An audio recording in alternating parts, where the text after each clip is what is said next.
All right, guys, I'm getting pretty close. I'm probably going to be able to drive it hopefully tomorrow or the day after for the first time in all this time. So I'm pretty excited about that.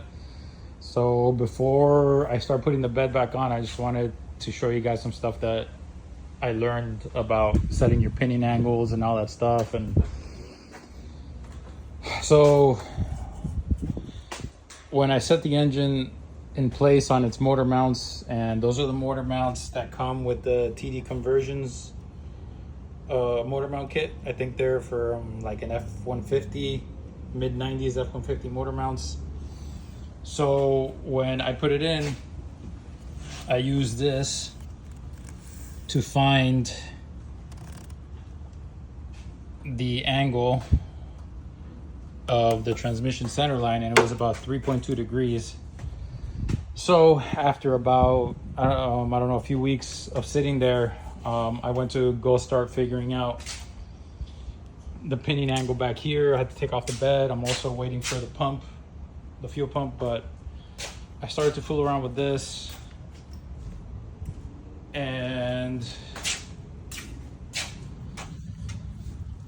I stuck that there in between the drive shaft and the pinion angle face right there, so I can use that to put my inclinometer right here. But anyway, so I was trying to figure that out and my numbers weren't coming out good, so I decided to recheck the front, and within those few weeks that I had the engine on the motor mounts settled. I'm sorry I don't have the measurements, but it settled about 2 washers worth.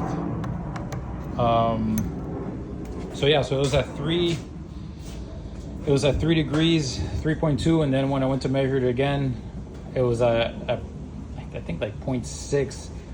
So I basically had to put washers underneath the motor mount to bring the engine back up.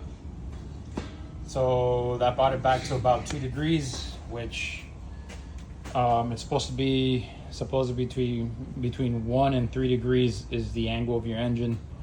So that's what I had it at. Another thing that helped me with the angle and all that stuff was this down here was a spacer on the transmission. So that's 1.25 inches.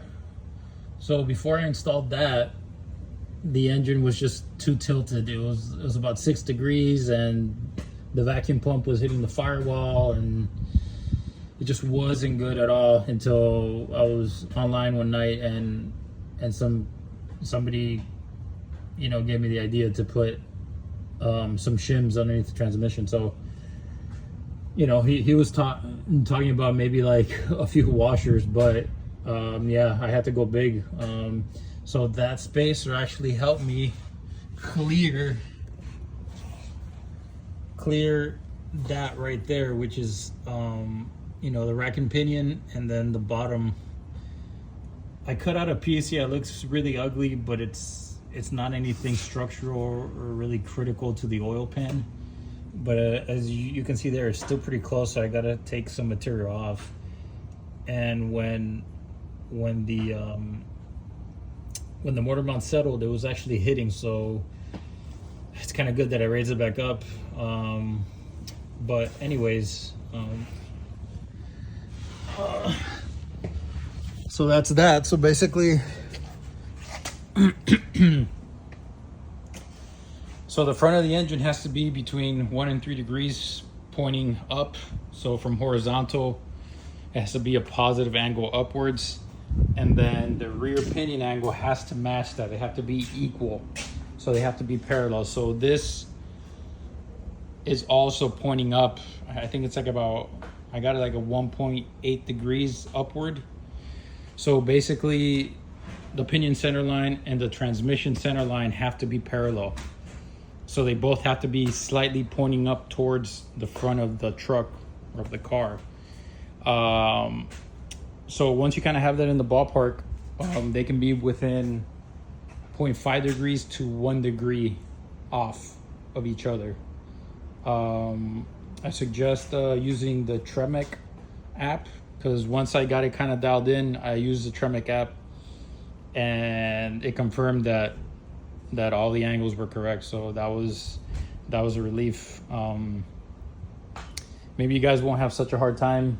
Thing is that my truck is dropped, so I had to fool around with the blocks too.